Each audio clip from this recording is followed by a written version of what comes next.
enterprise of Yeats.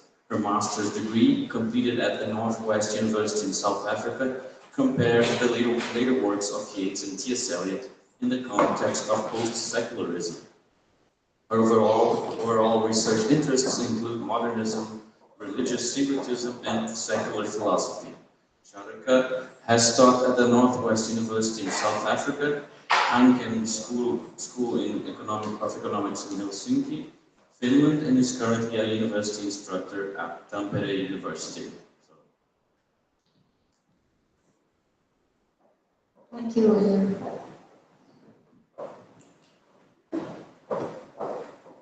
Just give me a moment to clean this mic.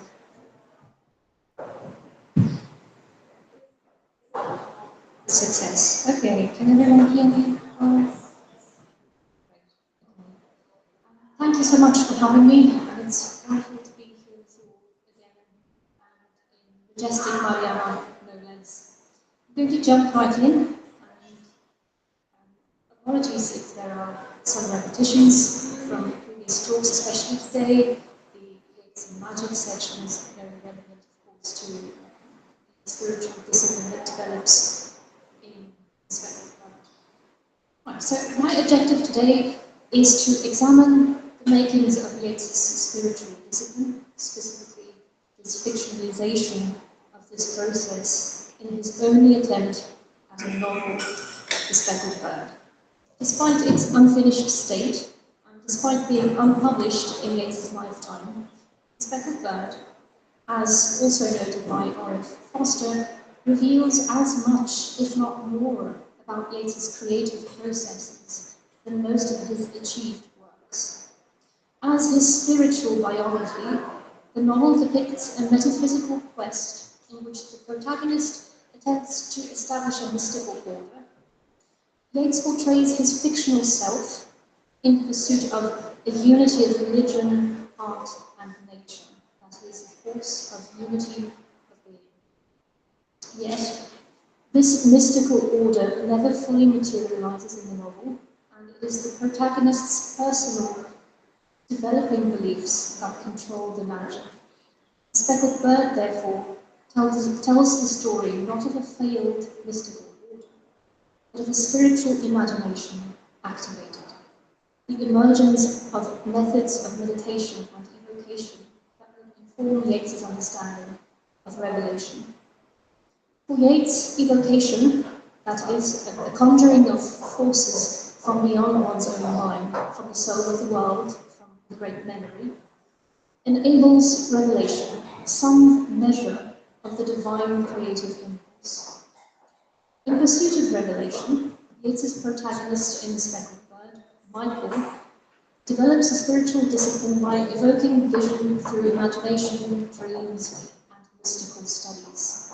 Michael is portrayed as deeply imaginative from the very start. The novel opens with young Michael digging for a twice dreamt of crop of gold. His imagination is described as, quote, having even more than a child's prepossession with woods and waters and imaginative circumstances, unquote. His childhood is filled with Irish folklore, tales from the Mabinogion and Morgantha, and of course his father's talk of art. Throughout the novel, there are several imaginatively charged and what might be called spiritual experiences, but only 5 such instances result in vision proper. These visions occur because of some imaginative effort or ritual on the protagonist's part, and all end with a cryptic message from a numinous communicator or communicators. Vision comes more readily to Michael as the story progresses, and by the time he officially pursues a mystical order, his imagination is described as, quote, always on the edge of vision. Indeed, the final vision results not from an active attempt to see, but from the strong influence exerted by the mythologically significant landscape in combination with spiritual conversation. The novel illustrates a distinct progression in Michael's ability to conjure vision and to express his experiences of that vision creatively. As a child, Michael relied on a combination of fasting and an imaginative type of meditation to obtain his first vision.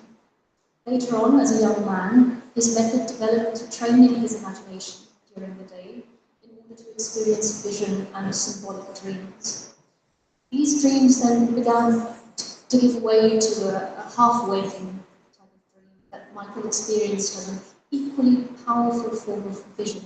And it is at that point in the novel that he starts to refer to these efforts as, quote, a spiritual discipline.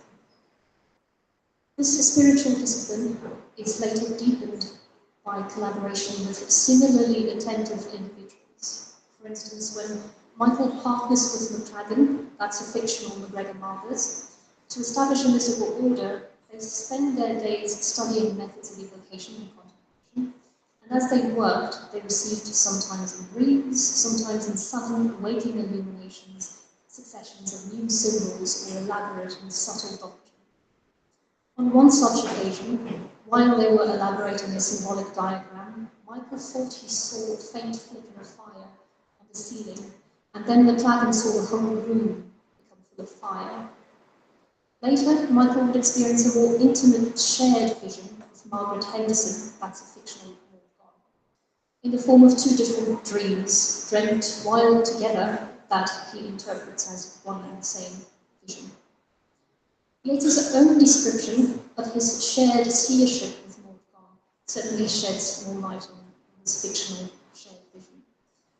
And from the first draft of his autobiography, Yeats explained that he could use Mor's clairvoyance, quote, to produce forms that would arise from both minds, though maybe see by one, and escape therefore from what is merely personal.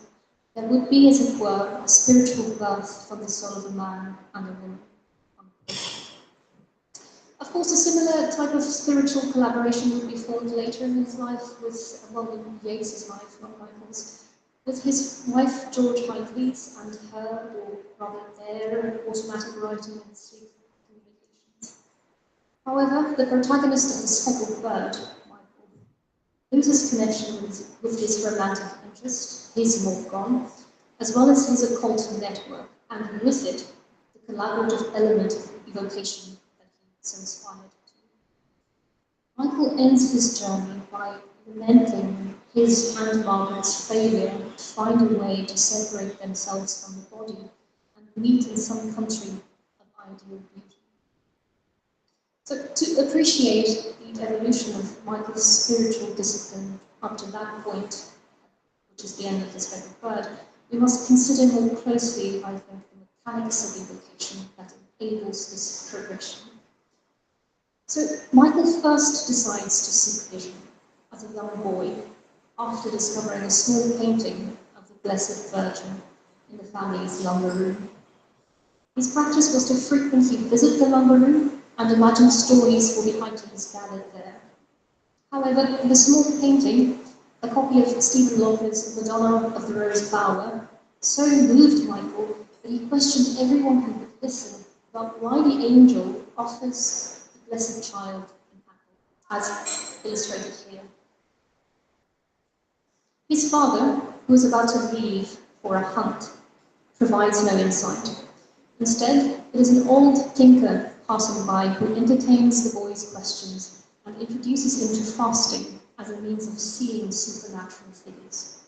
Michael then immediately begins fasting in secret and dedicates his time to looking at the painting of the Madonna in the lumber room, telling himself romances with closed eyes. Very quickly, Yeats writes, he seemed to be able to imagine stories about the things in the room more easily. After a few weeks of fasting, ritualistically coming to the same room of the house and practicing his imagination, he experiences vision for the first time.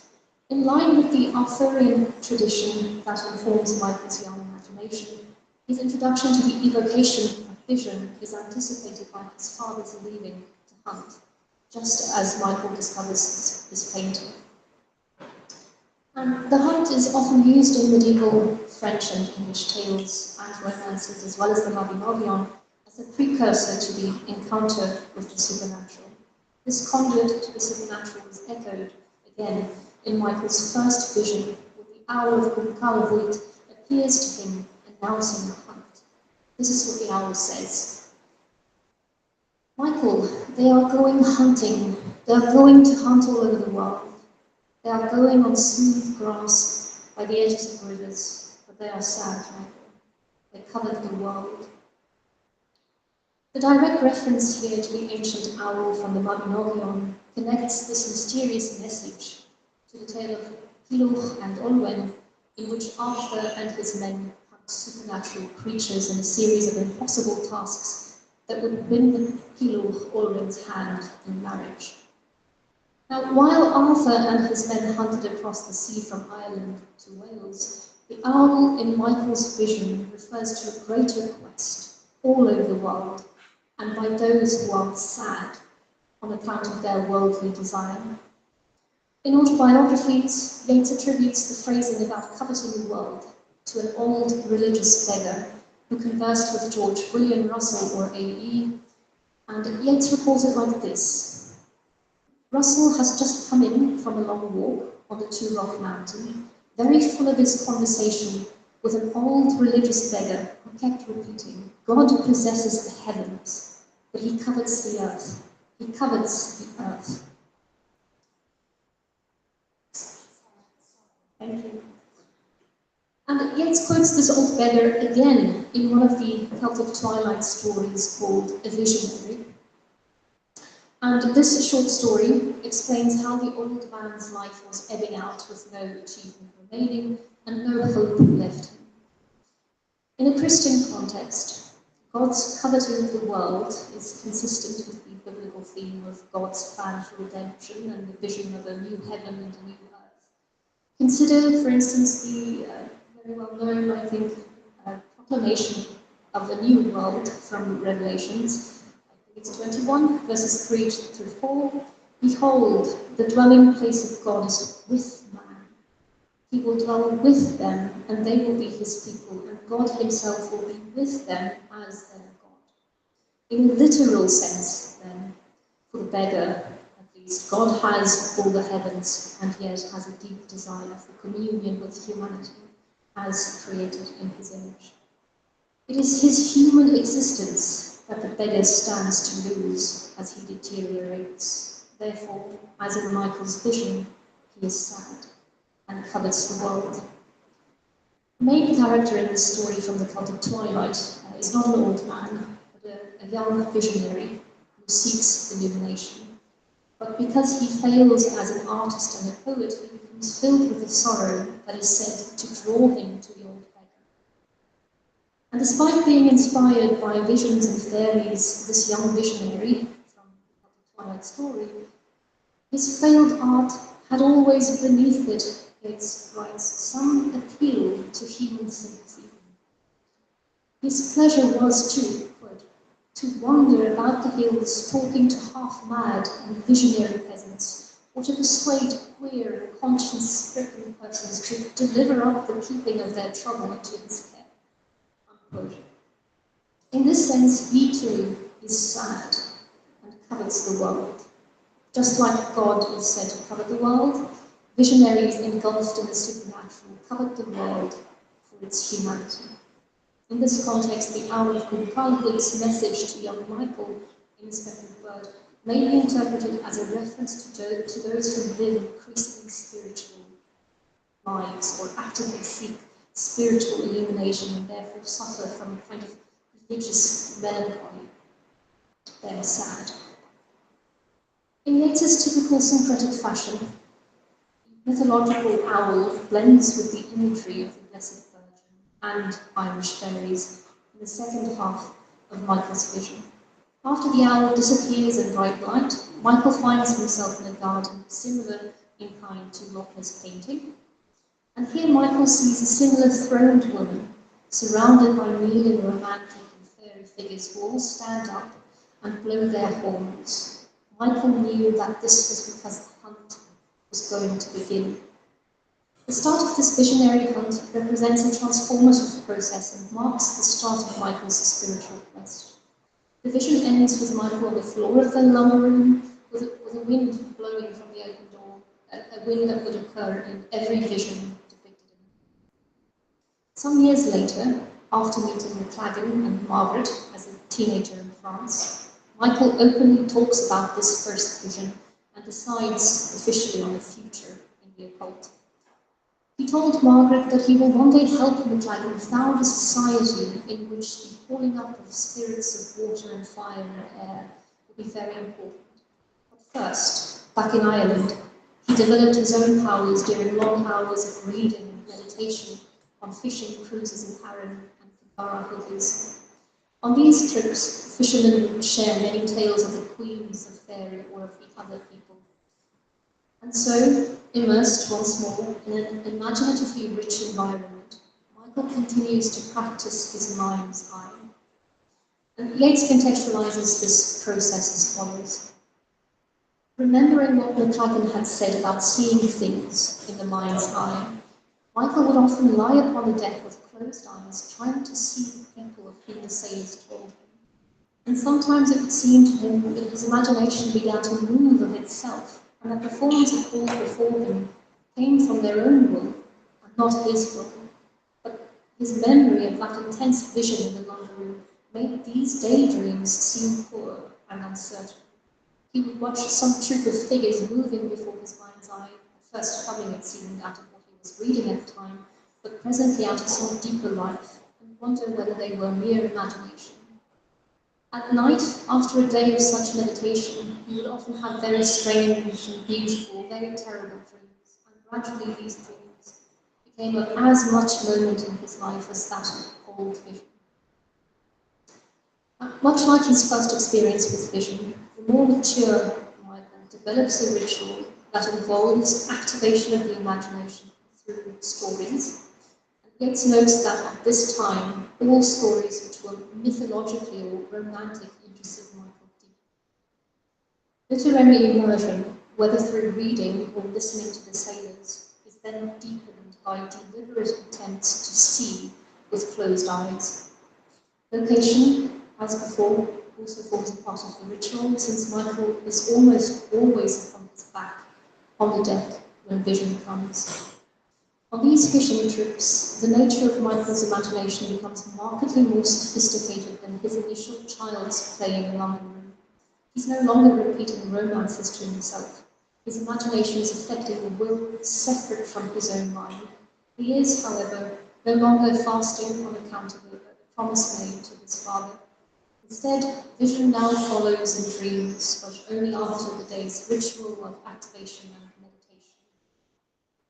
Yeats describes a similar process in his 1917 essay, Anima Mundi, a text which he considers his spiritual history, and claims that he invented a new process. He writes, I had found that after evocation my sleep become at moments full of light and form, all that I had failed to find while awake. I elaborated a symbolism of natural objects that I might give myself dreams during sleep, or rather visions, for they had none of the confusion of dreams. By laying upon my pillow or beside my bed certain flowers or leaves. While in the Speckled Bird, Michael does not harness the power of St. Hawthorne, as Yeats admits to doing.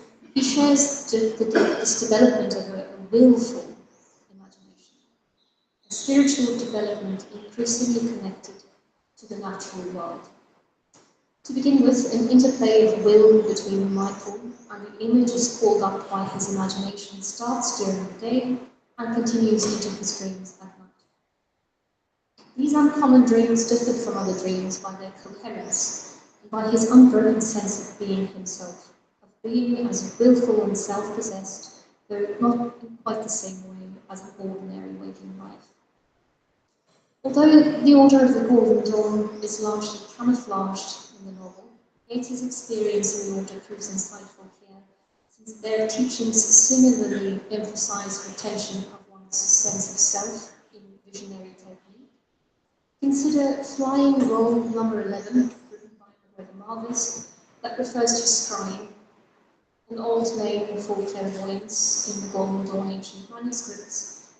And Marvis explains that becoming a scryer was not simply becoming a seer, but one who descries what he sees.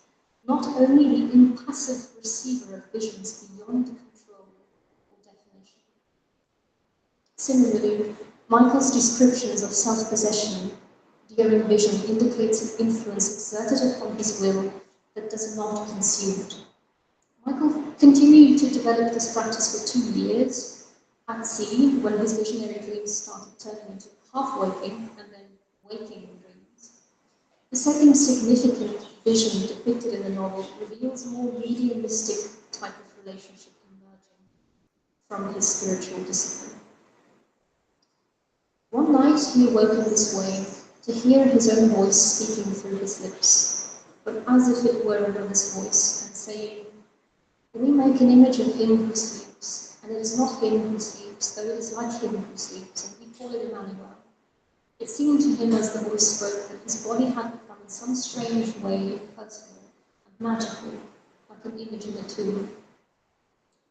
Vision experienced in this way takes on a more physical form, appearing almost trance-like.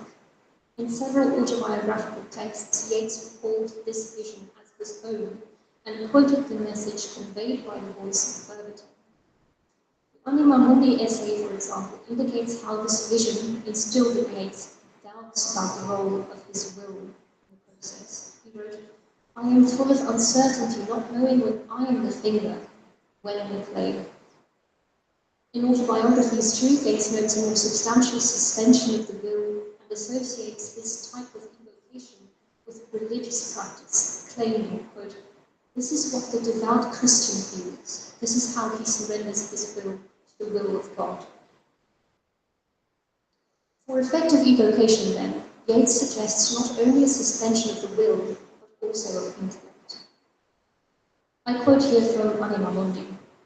"If you suspend the critical faculty, either as a result of training or if you have the gift, by passing into a slight trance, images pass rapidly before you. If you can suspend also desire and let them form of their own will, your absorption becomes more complete and they are more clear in colour, more precise in articulation, and you and they begin to move in the midst of what seems powerful light. You have discovered how, if you can suspend will and intellect, to bring up from the subconscious anything you already possess a fragment of." Yeats admits to not having the gift, and we know from Michael's time at sea that evocation is trained, that there is an active effort to enter a visionary state. Also, note here Yeats' phrasing of slight trance in this extract to indicate a measure of control in what he implies as a symbiotic type of relationship between one's imagination and the images pulled up from the greater subconscious. Yet, in the Speckled Bird, Michael was still experimenting with this spiritual give and take when his half-waking and waking dreams intensified to such an extent that he found himself one day walking half a mile in a state of partial unconsciousness before he recollected where he was. At that point, the struggle to recollect was so painful that he decided never to go through it again. Of course, years earlier, when still a teenager in France, McLagan warned Michael that it was unwise to carry vision to the point of trance. Nevertheless, Michael is changed after this intense experience. He sensed that some new kind of vision was now coming.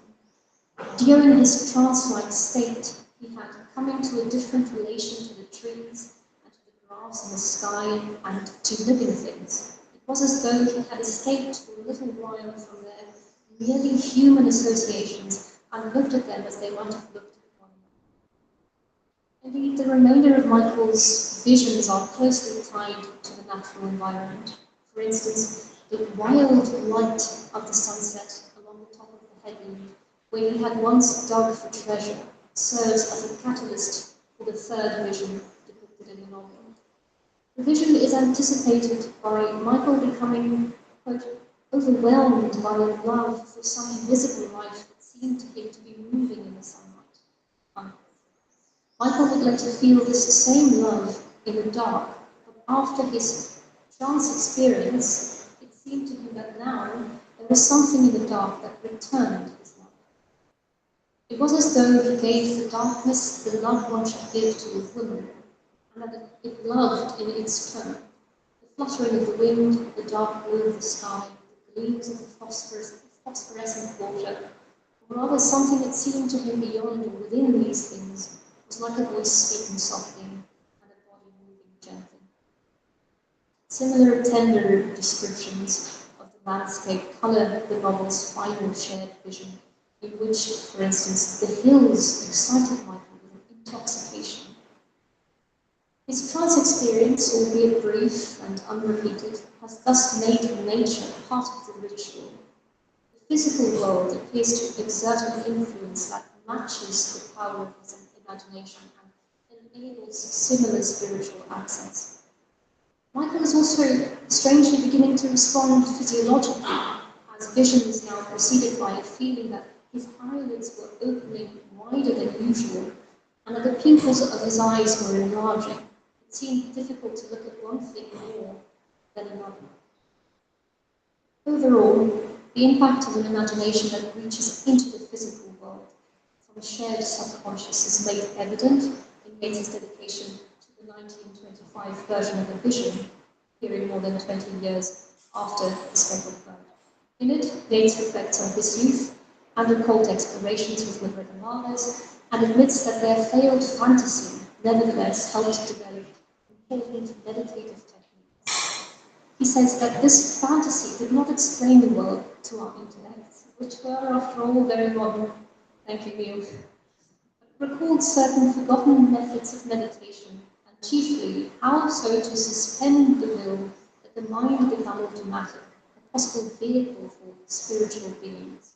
It carried us to what we had learned to call Oros Chameleontos. I'm going to refer now to the proper spelling that Yeats later fixed, not Chameleontos, but Oros Chameleonis. So this term, Oros Chameleonis, or half of the chameleon, is a mixture of Latin and Greek, learned also from the Gregor Marvis, and it's a Kabbalistic metaphor. It likens the varied influence upon a searching mind to the colour changing of the chameleon. From autobiographies, we know that Yeats considered Oros Chameleonis the overall theme of The Speckled Bird, his impossible novel. Yeats imagined Michael, his protagonist, his projected self, as someone who could not create philosophic order in the face of all the modern visionary sects passing before his bewildered eyes.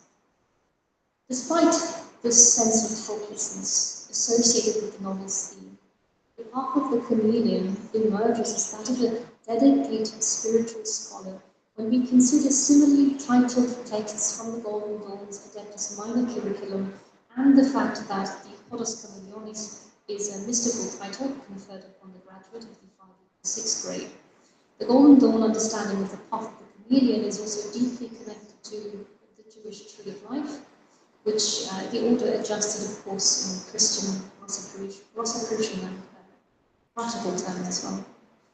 Consider this description from Israel Regardie's write-up of the ceremony of the 5 equals 6th grade.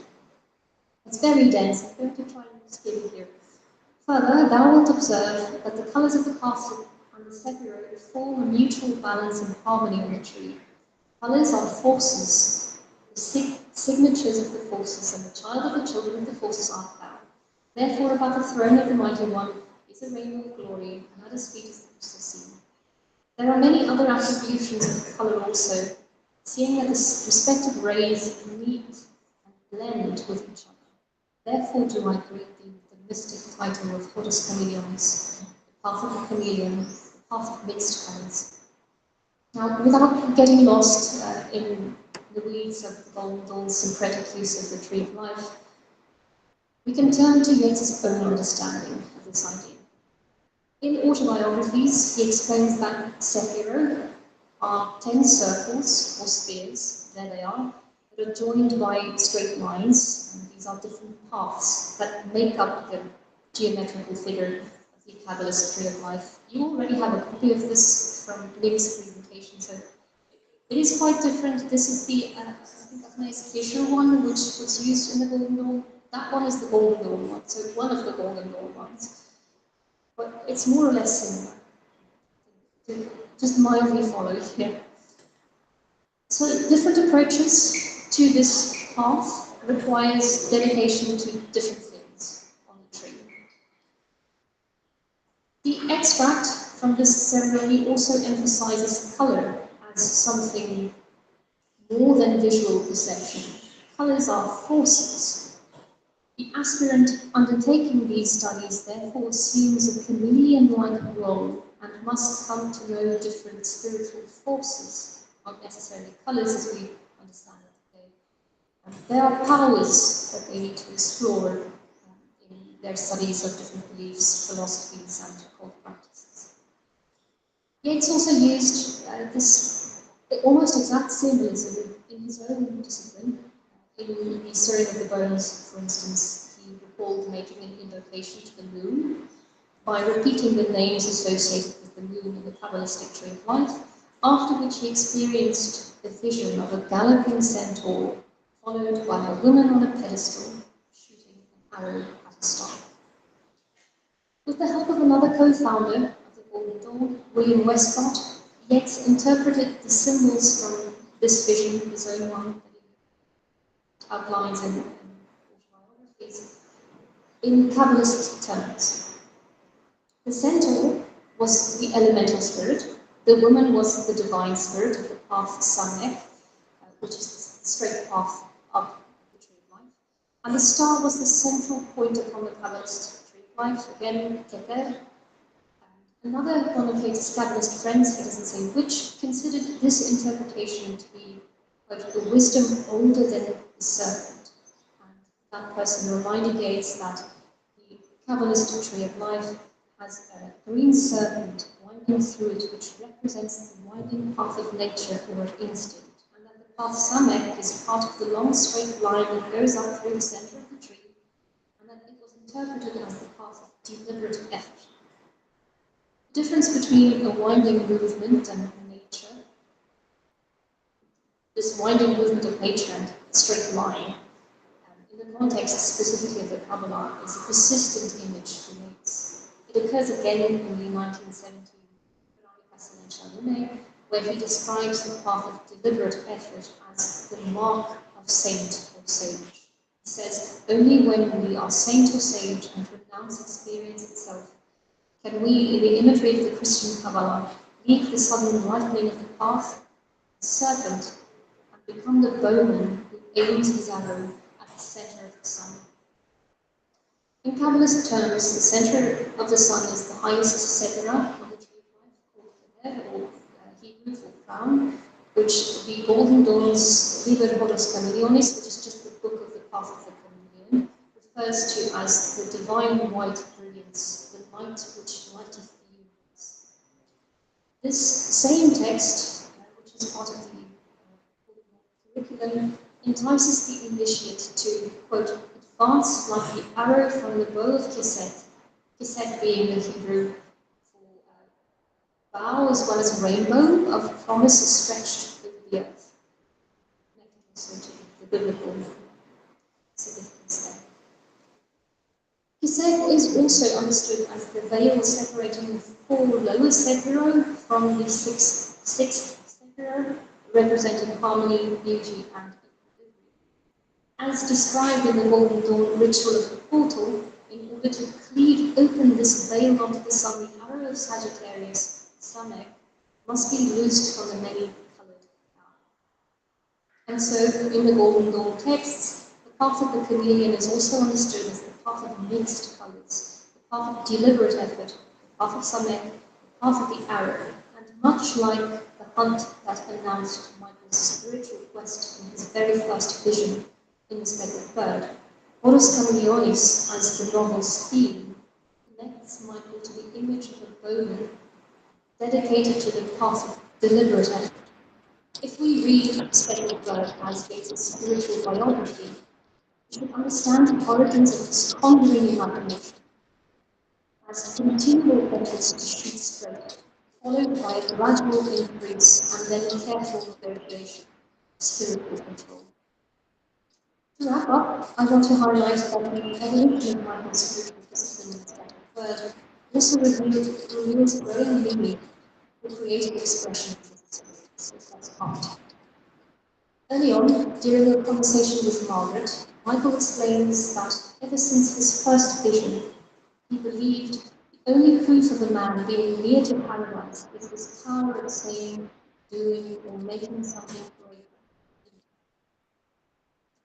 Yeats expresses a similar thought when he quotes Camille's chapter. He says, when a man writes any work of genius, or invents some creative action, is it not because some knowledge or power come into his mind from beyond his mind?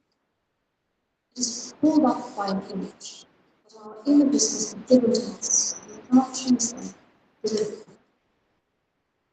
The creativity possessed by artists and authors, since it has a spiritual origin, can therefore capture in artistic form a semblance of spiritual experience. Scholars like William H. O'Donnell see this advantage of the art of an art versus adept debate. In his essay in the Yeats and the Occult collection, O'Donnell detects a strengthening commitment to art rather than adept in works following this type of work. O'Donnell comes to the conclusion that Yeats preferred art, but refused to condemn adept. However, in the same Discoveries essay of 1907, in which O'Donnell sees this absolute loyalty to art, Yeats refers to art as something not in opposition to ascetic or religious life, but as a category within religious life. In the aptly titled The Two Kinds of Asceticism essay, Yeats compares the artist, as a category includes both poets and imaginative writers. He compares them to the saint, and while they both have different aims, he places them on the same pedestal overall. And he asks, think that all things are made by the struggle of the individual and the world, of the unchanging and the returning, and that the saint and the poet are over all, and that the poet has made his home in the serpent's mouth. Yeats sees the artist-poet concerned with the permanent and recurring things that make up the soul of the world, the great passions that trouble all. Hence the imagery of the serpent in the fairy tale. In the same text, Yeats claims that the purpose of art is to awaken the ecstasy experienced when the ever-changing mind is present with the unchanging soul. It is precisely at this moment, when we have a small measure of the creative impulse itself, of the divine vision. When making art, the power of creation in an artist communes with the creative impulse that underlies all existence. Perhaps it's not a matter of art versus adept, one versus the other. Art as art is part of a spiritual discipline. In the earlier developed version of the Speckled poem, Yeats made it clear that trances and dreams, the fruit of spiritual discipline, produced poems and pictures. Creative works produced this way would in turn make men see the fanaticism of the saints, and gradually the myths will begin again everywhere, and men will review one's envisioning of sleep. Speckled certainly portrays art as an artifact of spiritual experience, that itself becomes a stimulant for further spiritual experience. Home again in the serpent's mouth.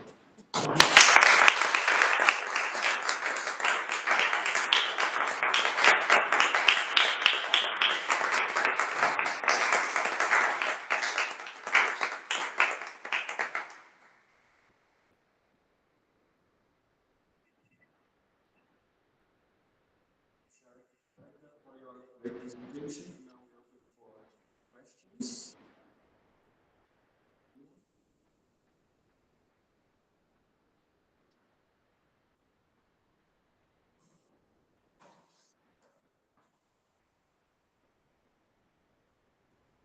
Thank you for the presentation.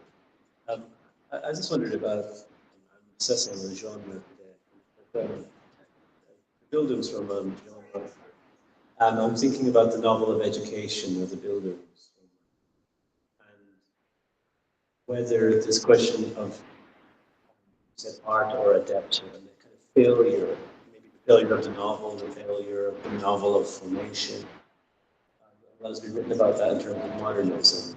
I'm wondering where you see this Yeats enterprise fitting within that question of genre and the failure of the novel of education in the modernist period. The failure of the novel of education in the modernist period. Yeah, the build-ins around.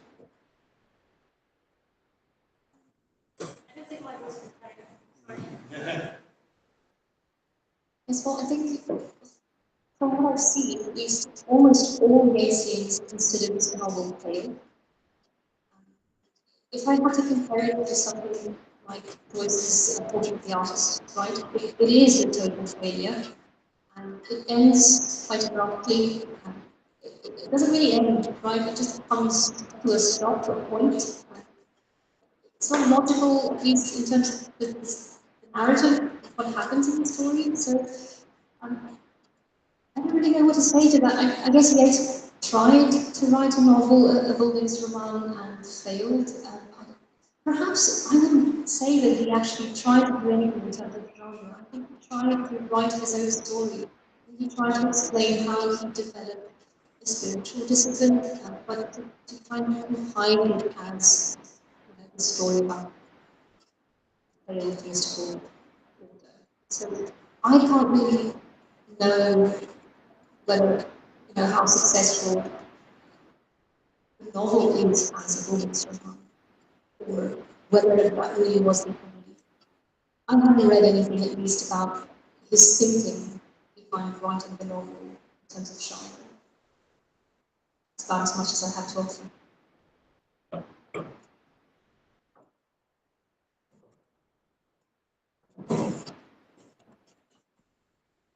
Thanks, Charika. I love the way you trace the kind of phenomenology of creative processes and meditation and religious experience there. And I think at times it's also a kind of phenomenology of writing, of the creative process. And there was a lot of talk about dreams. I remember Freud's definition of literature was that it's a kind of daydreaming. And there were lots of references to dreams here, but never the term reverie didn't come up, which is really important in earlier years. I was wondering, is reverie in this text?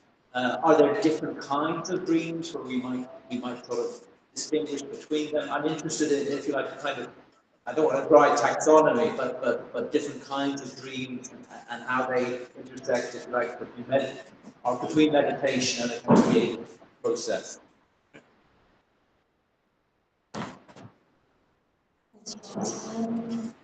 I'm not sure whether reverie, how many times the word reverie occurs in Speckled. I'm sure that's a Wikipedia search. I will look into it, but it does. I can recollect it does come up, but it's not a significant number of times. And it doesn't do anything fancy with the word reverie. That's interesting. Thank you. I'll look into that. And then the kinds of dreams. Well, he distinguishes between half-waking dream and waking dream, and then straight up trance. So, half-waking dream is where he would wake up at night and then he would hear the voice speaking through his own mouth. And then the waking dream is come up with the dry voice on it, taking a while. But yeah, there's levels, right, of dreaming while sleeping, having a very good dream, and then the dream when it's physical, reaching into the actual world. So, okay, sleeping and having a very vivid dream, that's a dream. Half-waking dream is the sun reaching into the actual world, and then waking dream is walking somewhere without knowing it. So there's a definite progression in terms of types of dream and how that intersects with the notion of meditation. It does. I think that comes in with the evocation part. So before the dream comes or before the trance comes. Meditation would be part of making it come, revoking it, conjuring it. Does that make sense?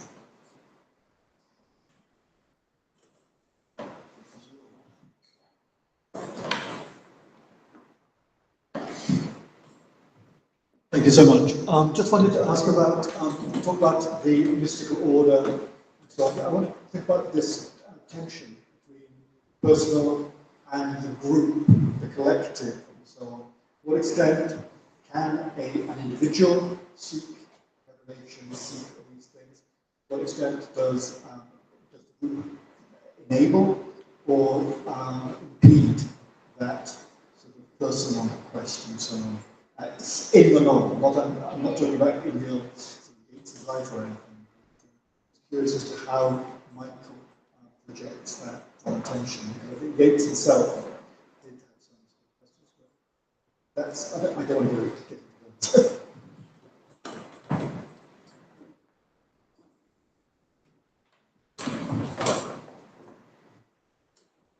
There's this amazing, I think, 2 or 3 page scene in the novel where he attends a meeting where there are representatives of different kinds of occult beliefs, and they all kind of quarrel. And he's very frustrated by that, and I definitely see where Donald comes up with the idea of art versus adeptship, specifically in that context, because most of the quarreling is about art and the role of religion in art. So, in terms of being in a group, in an order, there's definitely that tension, but there's also really intimate kind of connections that, intimate conjuring connections that he makes with others, and where they share visions, either in dreams or in waking visions where they physically see things. So there is a tension in the novel, but it has more to do with, I think, technical things about how the order should work and how art functions. And at the end of the novel, he decides, of course, to go to the East, and paradoxically also decides that Christianity should be the main symbols for expression of religious vision. And of course he loses connection with the order that he tried to establish with McLagan, he loses connection with Margaret, so that community's gone, and he's in search of something else, and he goes to look for it in the East. That's about as much as I understand from the novel.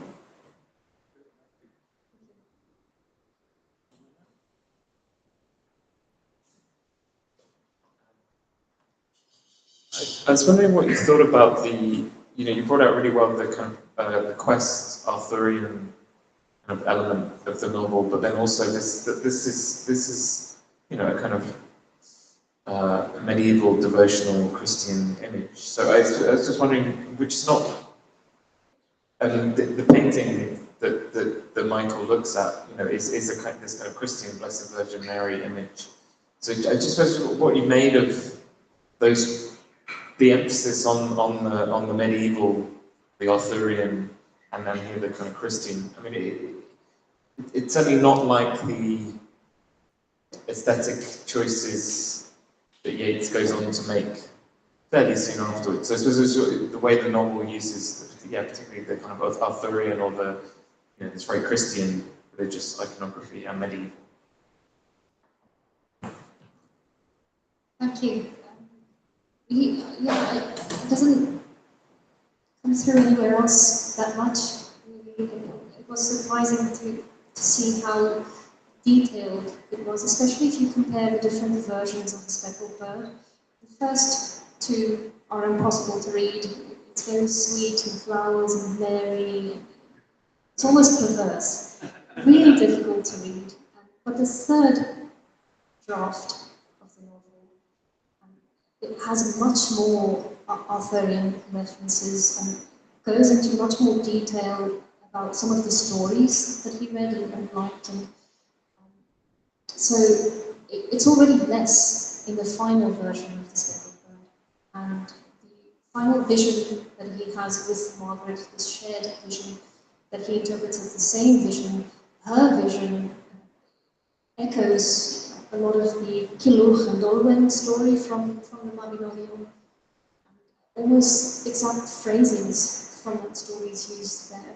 But throughout, the sense that I get from the novel in terms of the Arthurian stuff and French and English medieval romance stories is it's just like a vehicle for the journey that starts the quest and the fact that it's a supernatural quest. It's not an adventure, it's a very powerful and life-changing thing, which again I think connects with that idea of the Bildungsroman.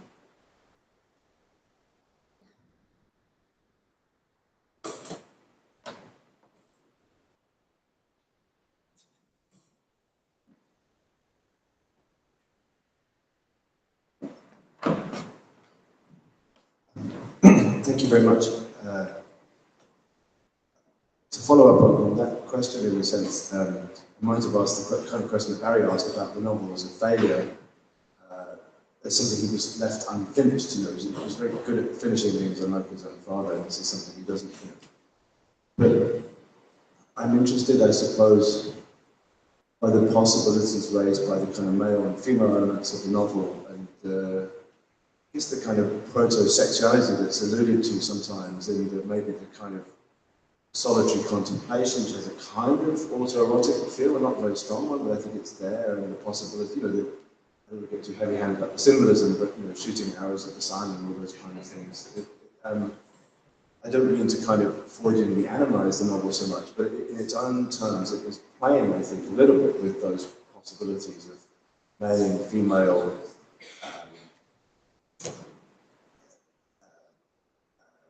principles being required. And I wondered if that is one of the reasons for it being unfinished. It's an unfinishable project at that time, because it doesn't have that kind of happy relationship. And the picture he's presenting is one of almost kind of adolescent longing.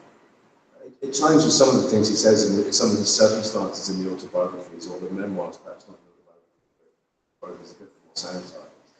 These solitary contemplations, which seem to be kind of useful and interesting, and occasionally involve beautiful women as they might, I suppose. I'm interested in the possibilities of that as an idea that also might relate in some way to spiritual discipline, you know, as a kind of self-possession, which seems a kind of manly control over one's body as well as emotions. I'm not sure.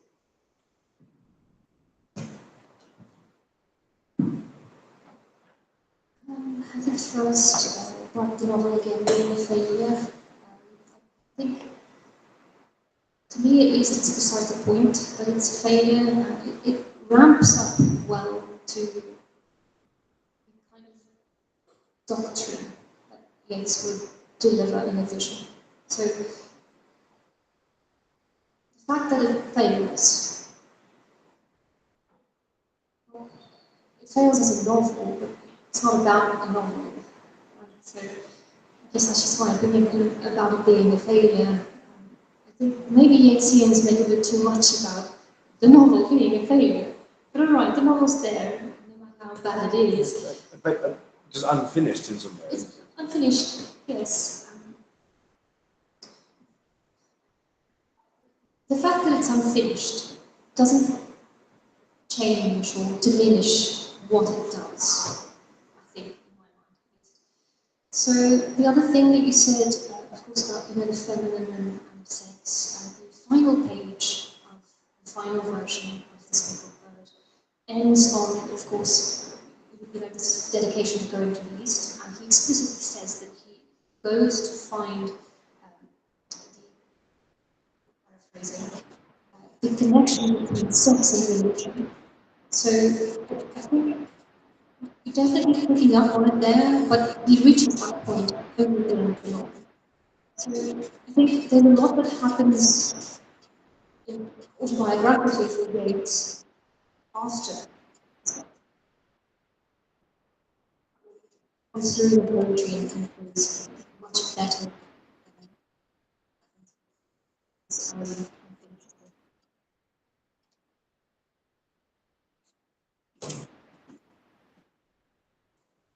Maybe it's a case of being a bit more like Stephen Hero and reporting narrative in the sense that it's like really, I think that it's not it's kind of proto-sectarianism, love and sectarianism and everything else. But you would imagine that a narrator or an older person would kind of start to understand that.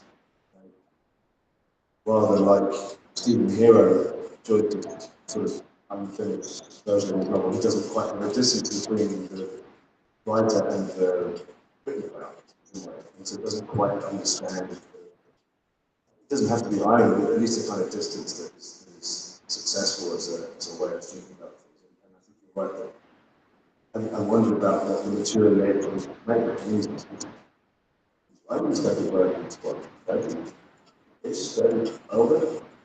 That kind of thing, and he's left his advocate behind.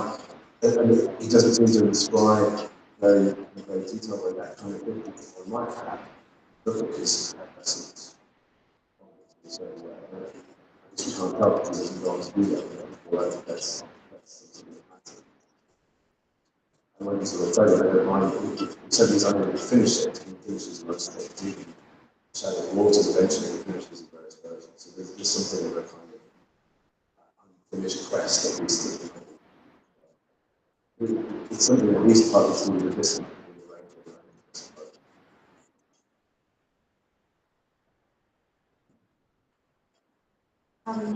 Obviously, we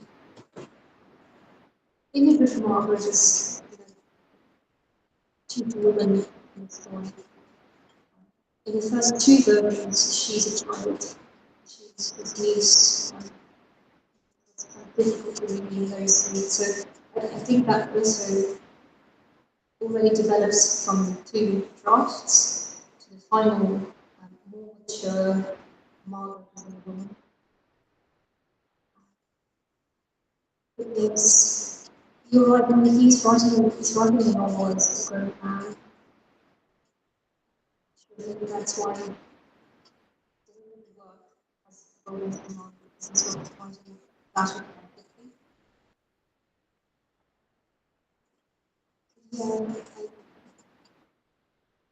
it is what it is. Thank you. Anything else? There at the back, Bruce. Well, can I just raise my voice? Go ahead.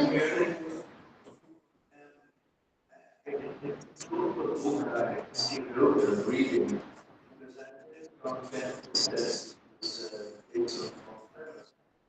It's very difficult to have funny process. And phenomenal, of course, is this chapter about times where dragging others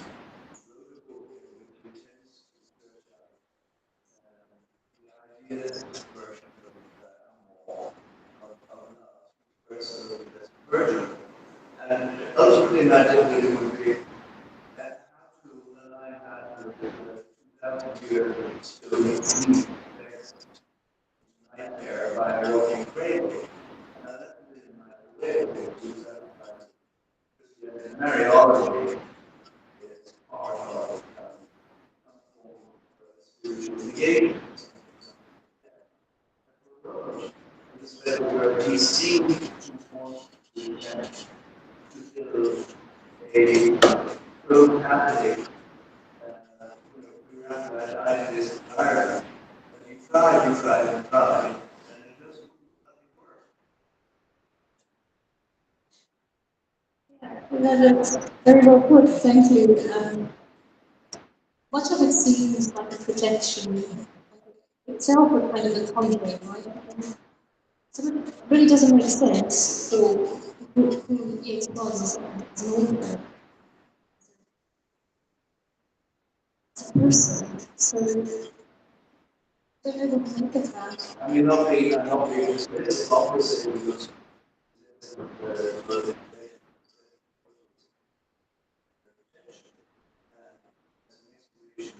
symbolism, which is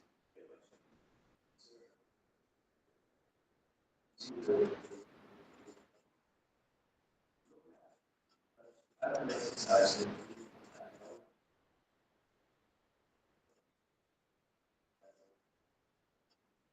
resilience project. Definitely, as you should. I think to me, one of these things just about the different parts of the novel, the idea itself is that it was clearly a kind of exploration of how to see, how to conjure, how to meditate in a way that enables a kind of spiritual experience, whatever kind of. So rather than seeing what kind it might be, just that progression, incredibly clear development, seeing as the years go by, a little bit more, a little bit depth, becoming greater seer. Thank you.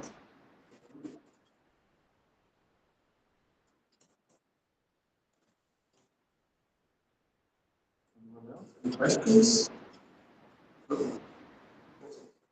Thank you again.